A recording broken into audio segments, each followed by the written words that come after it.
morning to everyone. I Varsha Seth welcome you to social science class.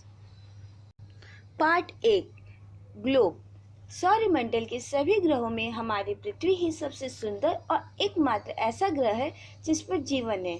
Means कि सौरमंडल जो सूर्य का परिवार कहा जाता है, जिसमें सभी ग्रह मिलकर रहते हैं, जैसे बुध, शुक्र, शनि, अरुण, यम आदि। जिसमें से पृथ्वी एक ऐसा ग्रह है जहाँ पे जीवन यापन करना बहुत ही सरल है, जो अन्य ग्रहों में ऐसा मुमकिन नहीं है। पृथ्वी पर पेड़ पौधे, जीव जंतु तथा मनुष्य अपना जीवन यापन कर सकते हैं। देखने में हमारी पृथ्वी एक चपटे सी प्रतीत होती है, परंतु वास्तव में यह एक गेंद की तरह गोल है।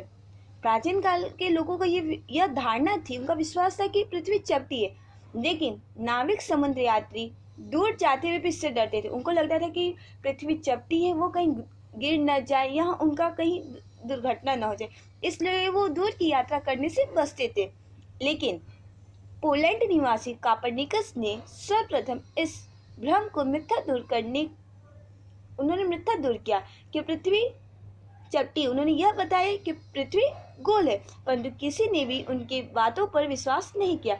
उसके बाद एक पुर्तगाली नाविक फर्डिनेंड मैगेलन ने जहाज द्वारा पृथ्वी की चारों ओर समुद्री यात्रा करके यह प्रमाणित किया कि पृथ्वी गोल है।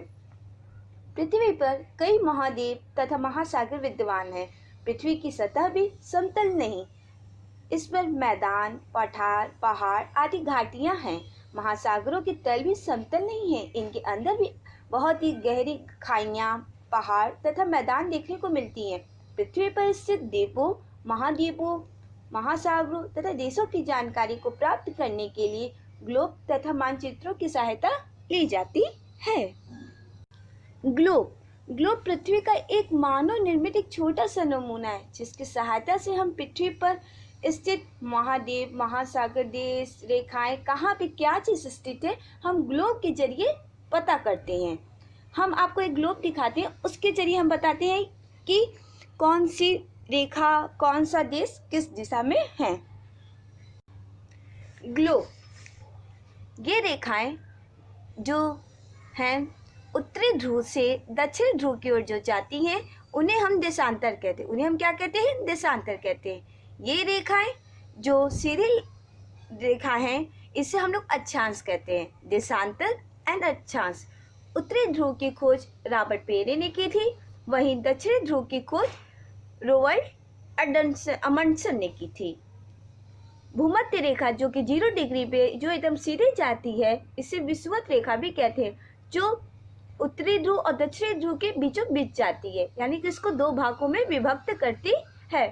भूमध्य रेखा से कर्क रेखा यानी 33.5 डिग्री से जो रेखा जाती है उसे कर्क रेखा कहते हैं। भूमध्य रेखा के ऊपरी भाग को जो रेखा जाती है 33.5 डिग्री पे, उसे हम लोग क्या कहते हैं? कर्क रेखा। वहीं भूमध्य रेखा से 66.5 डिग्री पे जो रेखा जाती है उसे आर्कटिक रेखा कहते हैं। भूमध्य रेखा से नीचे, अभी हमने ऊपर देखा, अब नीचे देखेंगे। भूमध्य रेखा से नीचे 33.5 डिग्री पे जो रेखा जाती है उससे मकर रेखा। वहीं भूमध्य रेखा से 66.5 डिग्री नीचे जो रेखा जाती है उसे आर्कटिक रेखा कहा जाता है। उत्तरी ध्रुव को हम लोग उत्तरी गोलार्ध भी कहते हैं तथा दक्षिणी ध्रुव को दक्षिणी गोलार्ध भी कहते हैं। उत्तरी ध्रुव जो टॉप का हिस्सा होता है, यहाँ पे बहुत ही ज़्यादा ठंड पाई जाती है, यानी बर्फीला मैदान होता है। और वहीं बीच में विषुवत रेखा यानी भूमध्य रेखा पर यहाँ सूर्य की किरणें एकदम सीधी पड़ती हैं, इसलिए यहाँ पे अत्यधिक मात्रा में गर्मी पाई जाती है। यहाँ पे गर्मी की मात्रा बहुत ही अधिक होती है। वहीं 21 जून के दिन जब कर्क रेखा पर सूर्य की रोशनी पड़ती है, तो उस दिन बहुत ही बड़ा होता है। कर्क रेखा यानी कि एक कर्क रेखा पे जब 21 जून के दिन सूर्य की रोशनी पड़ती है, तो उस दिन बहुत ही बड़ा होता है। वहीं मकर रेखा पर जब सूर्य की रोशनी पड़ती है, तो 22 दिसंबर को सबसे बड़ा दिन कहा जाता है। 21 जून को सबसे बड़ा दिन और 22 दिसंबर को सबसे बड़ा दिन कहा जाता है। भूमध्य रेखा पर जब सूर्य की किरणें 22 सितंबर और 21 मार्च के दिन और रात समान होते हैं। उस दिन और रात एक समान होते हैं। कर्क रेखा, जो कि भारत, ये हमारा भारत है। मैंने इस ग्लोब में एक छोटा से जरिए हम आपको भारत के मैप बता रही हैं कि कर्क रेखा पर जब कर्क रेखा पर जब ये कर्क रेखा भारत के 8 राज्यों से होकर गुजरती है, यानी कि ये जो रेखा है अक्षांश वाली कर्क रेखा, वो भारत के 8 राज्यों से होकर गुजरती है। दो अक्षांशों के बीच की दूरी, यानी कि ये जो अक्षांश है हमारे, इन दोनों के बीच की दूरी 111 किलोमीटर, वहीं देशांतर के बीच की दूरी 111.32 किलोमीटर होती है। देशांतर की रेखाएं समान नहीं होती, पर अक्षांश की जो रेखाएं हैं वो समान होती हैं। देशांतर की रेखा इसलिए समान नहीं होती क्योंकि ऊपर से ये छोटी और नीचे आते आते ये बड़ी हो जाती हैं। वही अक्षांश की रेखाओं में ऐसा कोई भी अंतर देखने को नहीं मिलता। दो अक्षांशों के बीच की दूरी 111 किलोमीटर है। देशांतर रेखा ही समय के अनुसार बदलती रहती हैं। दो देशांतर के बीच की दूरी को गोरे कहते हैं, यानी कि देशांतर के बीच की दूरी को हम लोग क्या कहते हैं? गोरे कहते हैं।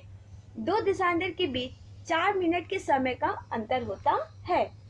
पूर्व की ओर 4 मिनट ऐड होता है देशांतर में, वहीं पश्चिम की ओर आने पर 4 मिनट घट जाते हैं, यानी कि माइनस हो जाता है। ग्लोब पर अक्षांशों तथा देशांतर की रेखाओं में बने जाल को ग्रिड कहते हैं। इस ग्रिड से हम किसी भी स्थान की सही स्थिति जान सकते हैं।